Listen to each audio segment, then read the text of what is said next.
It's gonna be big! This is gonna be today! Brady, get your ass down! Hello everyone and welcome to Action RPG. I'm your host Aaron, and for today's video we're headed to the world of Last Epoch. Now if you didn't hear, I've been hosting a family reunion at my house the entire week. It's chaos, but it's been an absolute blast. I just got home from the lake, and normally this video could wait, but I was reading about 113 on my phone and I was like, I gotta make this quick video. This is a huge update. For all the people that have been submitting feedback, I have seen a ton of positive responses on this update 113. Normally what you see is some bug fixes, some improvements here or there. They have put in major system changes for this new cycle, update 1.1. And we're going to go through this now. I will also link it in the description because I don't want to read all of this, but I'm going to hit all the big points. All right, let's go through it. Changes. Nemesis, Froststeel Nemesis, Stormsteel Nemesis, Poison Nemesis. I mean, the Poison Nemesis is truly my nemesis. This freaking guy over 400 corruption, he hits you with it, you're dead. It drives me absolutely crazy. Have been nerfed, so somewhat nerfed. Reduce the area of the orbiting cold dot ability, removed rotating lightning ability, and the Poison Nemesis has been totally reeled in, and he won't continue to do his damage after dying because there's no worse feeling than killing him and all your loot's on the ground and then you die and there's nothing you can do. Terrible. So all three of those took some nerfs, so hopefully that's going to feel a lot better. Nemesis panel improved the UX when closing the panel with an item in the Nemesis swap slot. Okay, here's the big one. This is, again, didn't see it coming. Corruption catch-up buffs. The result of these changes is that if we get one timeline up to 300 corruption and then go to a fresh empowered timeline, completing a single echo will create a shade echo next to it that will boost that timeline straight to 296. All right. One echo's at 300. You start a fresh empowered monolith.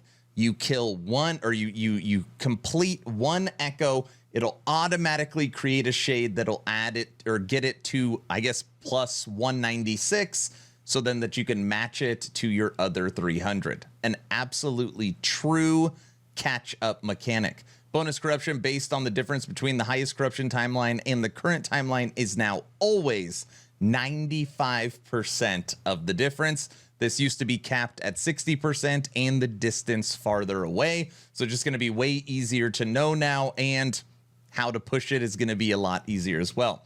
Now listen to this. When the difference between the highest corruption timeline and the current timeline is greater than 40, or you have at least 8 Gaze of Orbis, and the current echo web does not contain a shade echo, then completing an echo will create a shade echo next to it.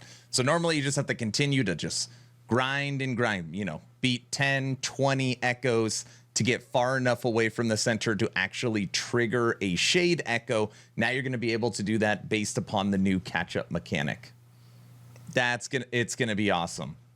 Huge improvement. I haven't tested it yet. It's all I'm doing is reading it, but I think it's awesome.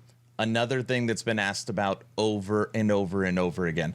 Added the following into the death screen. How much damage was dealt by the killing blow, how much overkill damage the killing blow had, and how much damage was dealt beyond what was necessary to reduce the player to 0 health, and whether the killing blow was a crit.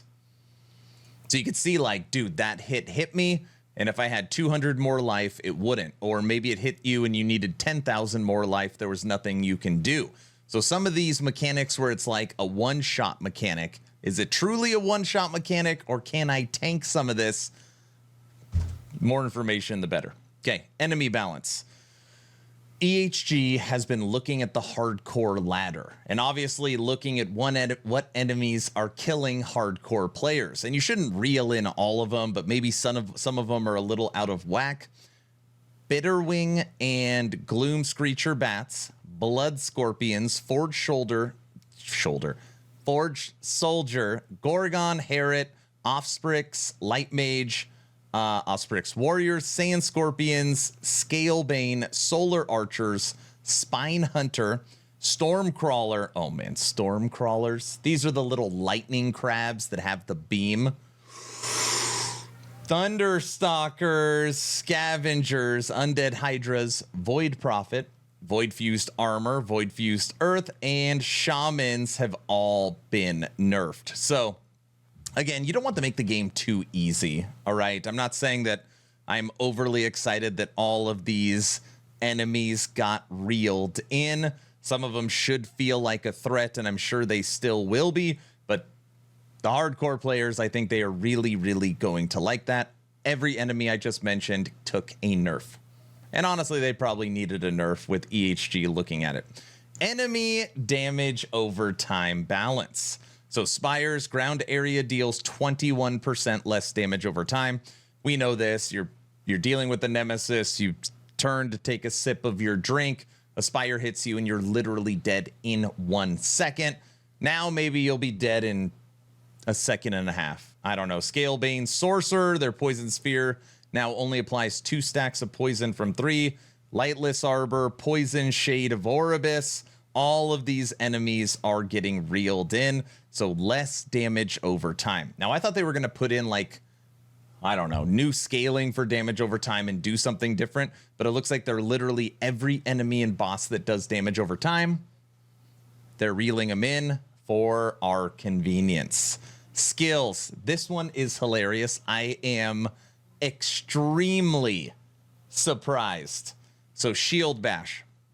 I have made an Echo Rive Shield Bash build for this season, and while I was streaming it, I had tons of comments. That is the most agitating sound. I couldn't make this build because I hate what Shield Bash sounds like. Shield Bash SFX changed when the cooldown is removed to be less repetitive and annoying to hear in rapid succession. In the patch notes, it says annoying to hear, which it is. Hammer throws initial speed of hammers increased, which decreases damage over time. Hammer throw now throws from the hand more reliably.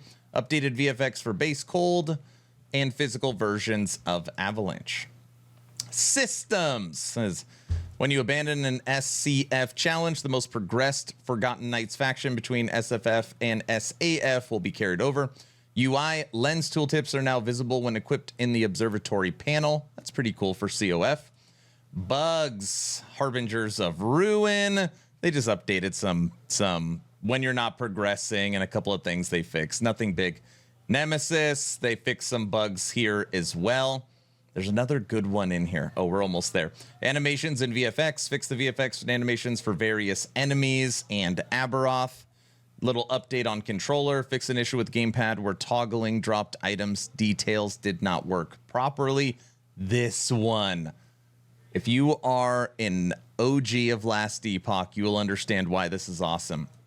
The Elder Gaspar improved the hitbox of the Tri-Elemental Beam to be more tightly match the visuals. People go ballistic on this fight. One, they always say they're not being hit, yet they are. And this Tri-Element skill is full damage over time. So most people don't do well to damage over time. So not only does it kill you fast, but you don't even know you're getting hit because it's not synced. They are saying they have fixed that as well. You guys, we're still not done. This is just the patch notes. It's unbelievable. Soulfile Bastion, they updated. Ruby Captain, they updated. Son of Archer, updated. Scavenger, updated. Level design. Fixed Imperial Dimeria, very rarely spawning random encounters. Full SFX update. Skills and passives. Now, I don't want to go through all of these, but here we go. So we'll go through some of them. So Toxic Craving, they have updated this. Dancing Strikes, they have updated it.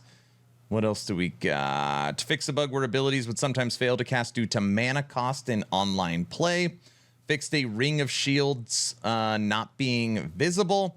And fixed Rune Master's Never Late Threshold bonus, not doubling the additional critical strike chance. Systems. Fixed an error leading to reports of new offline characters. Fixed an issue with requiring level to forge an item. Fixed a bug where timeline could lose stability if the player returned to the Monolith Hub after completing the first and second quest echoes.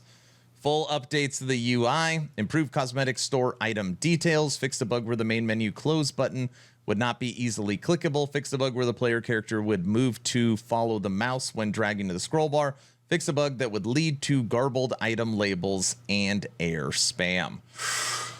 This video is way longer than I thought. This is the update, so let's just go through the overarching UI, system, skills and passive, SFX, level design, enemies, controller, animation, VFX, Nemesis, harbingers, bugs, UI, system, skills, damage over time balance, enemy balance, death screen update, corruption update, Nemesis update. Last Epoch. Patch 113 is currently live. Now, I haven't tested any of this stuff yet, but I felt compelled to make this video. And I know there's still bugs. I hear it over and over again. Why can't they fix the dungeon? I don't have any problems with the dungeon, but I totally believe all the people that say that they can't get past the first area because they get the infinite loading screen.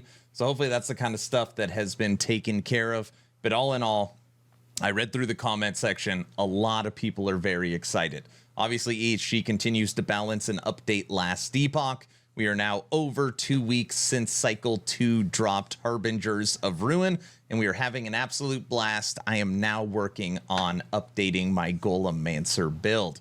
So that's the video. As always, I go through all the comment sections on these videos and try to give as much information to EHG as possible. So if you have a bug, if you have something that is driving you crazy, not just I want my build updated or buffed, let me know in the comment section below what you want EHG to do next for LE.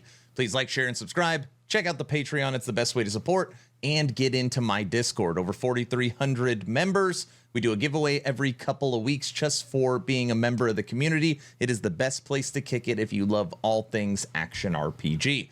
So that's the video. I'm done. Hopefully you were entertained or at least learned something. Aaron, out.